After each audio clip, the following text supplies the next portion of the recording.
Hello and welcome. Today we'll be reading Matthew chapter 13. I'm reading from the NLT, the New Living Translation.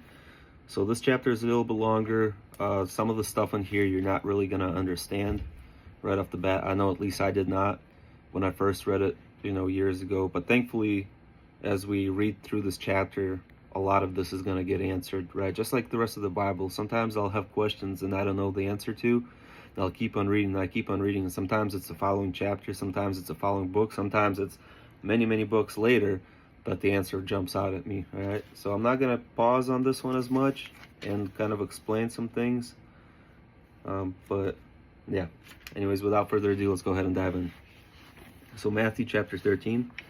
Later that same day, Jesus left the house and went down to the shore, where an immense crowd soon gathered. He got into a boat where he sat and taught as the people listened on the shore. He told many stories such as this one. A farmer went out to plant some seed, and he scattered it across his field. Some seed fell on the footpath, and the birds came and ate them. Other seeds fell in shallow soil with underlying rock. The plants sprung up quickly, but they soon wilted beneath the hot sun and died because the roots had no nourishment in the shallow soil. Other seeds fell among thorns and shut up and choked out the tender blades. But some seeds fell in fertile soil and produced a crop that was 30, 60, and even 100 times as much as has been planted. Anyone who is willing to hear should listen and understand. His disciples came and asked him, "Why do you always tell stories when you talk to the people?" Then he explained to them, "You have been permitted to understand the secret of the kingdom of heaven, but others have not. To those who are open to my teachings, more understanding will be given, and they will have an abundance of knowledge. But to those who are not listening, even even what they have will be taken away from them. That is why I tell these stories, because people see what I do, but they don't really see. They hear what I say, but they don't really hear, and they don't understand. This fulfills the prophecy of Isaiah, which says, 'You will hear my words, but you will not understand. You will see what I do, but you will not perceive its meaning. For the hearts of these people are hardened, and their ears cannot hear, and they have closed their eyes, so they cannot see, and their ears cannot hear, and their hearts cannot understand, and they cannot turn to me and let me heal them. But blessed are your eyes, because they see, and your ears, because they hear. I assure you, many prophets and godly people have longed to see and hear what you have seen and heard, but they could not.' Now here's the explanation of the story I told about the farmer sowing grain. The seed that fell on the path represents those who hear the good news about the kingdom of heaven and don't understand it. Then the evil one comes and snatches the seed away from their hearts.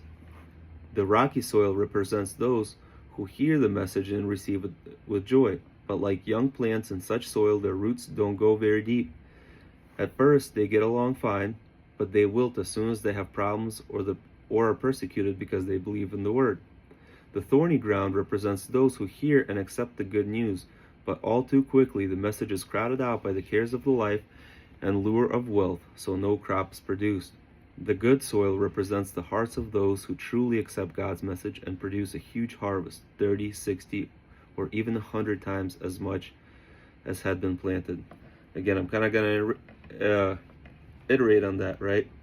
So the seeds that fall on the footpath, right? Gospel being spread to you, Satan comes up, snatches them away. Rocky soil, the gospel comes to you, the good news comes to you, you accept it for a little bit, but it never really takes root, so you die off, right? Then with the thorns, right, the gospel comes to you, you accept it, but there's so many things in this world, right, that concern you, that overcrowd your understanding or your will to really follow the gospel. And right now in this world, it's so crazy, like everything that's going on, right? People can get so concerned with everything, the war in the Middle East, the war in Europe and Ukraine, American news freaking everybody out about the nuclear weapons, right? Or maybe it's the new riots or the new policy or the new virus that comes out. Worldly things like that, or even closer is something that's more hits closer to home, right? Like, I don't have enough money to feed my family or clothe them. But we just read a couple of chapters ago when Jesus said, even the birds of the sky, they don't worry about where they're going to eat, right? Because God provides for them. And how much more valuable are you to God, right, to your Heavenly Father than these birds. And for clothing, right, he mentioned about lilies and how beautiful they are, right, that even in all his glory, Solomon was not nowhere near as beautiful as lilies are. But how much more important are you to God than those lilies or those flowers that are here today and will tomorrow? So don't let the things of this world really concern you. That's why he says, bring everything onto me, bring everything onto the Father, right? And trust in him that he will provide. Anyway, sorry, went a little bit off there. Let's continue. So there's going to be lots of these parables throughout this whole entire chapter. All right, story of the wheat and the weeds. Here's another story Jesus told. The kingdom of heaven is like a farmer who planted good seeds in his field. But that night, as everyone slept, his enemy came and planted weeds among the wheat. When the crop began to grow and produce grain, the wheat also grew.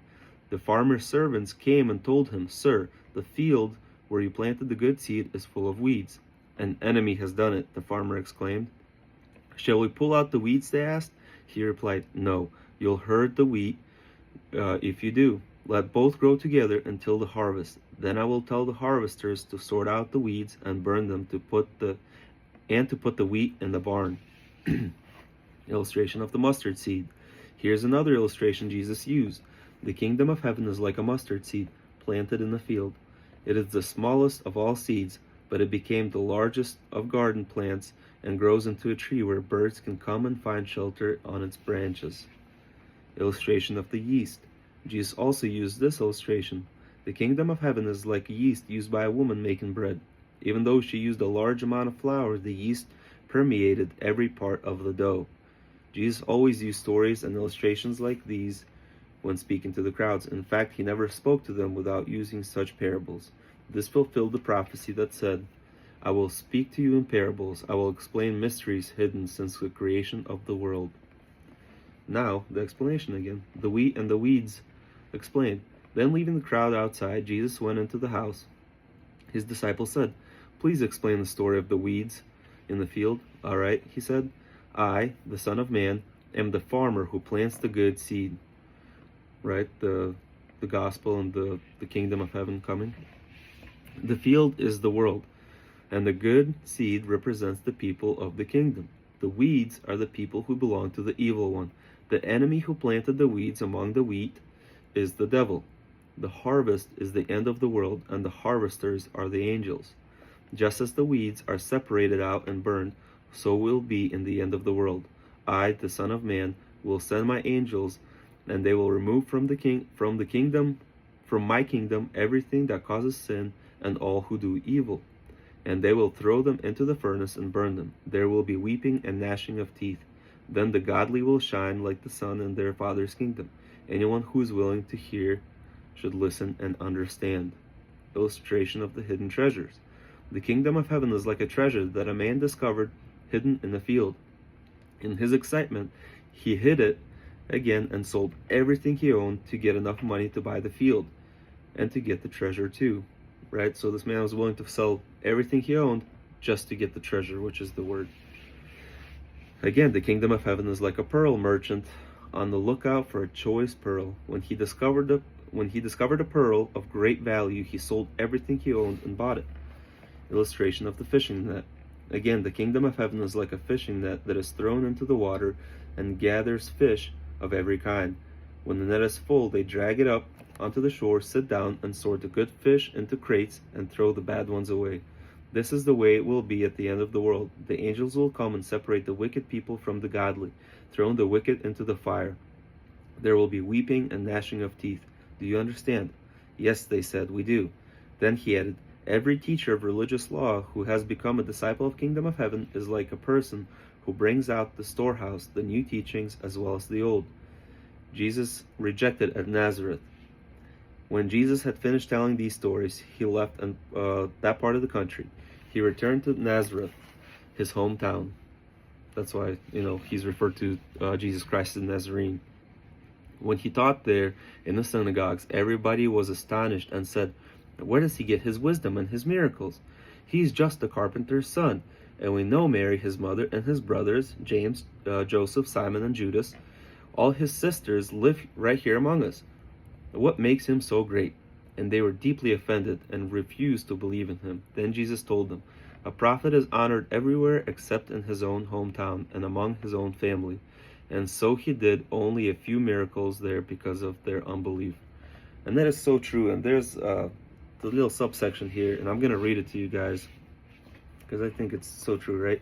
We shouldn't be surprised to find that others will ignore or discount God's work in through our lives, saying that we're still the same people as have always been.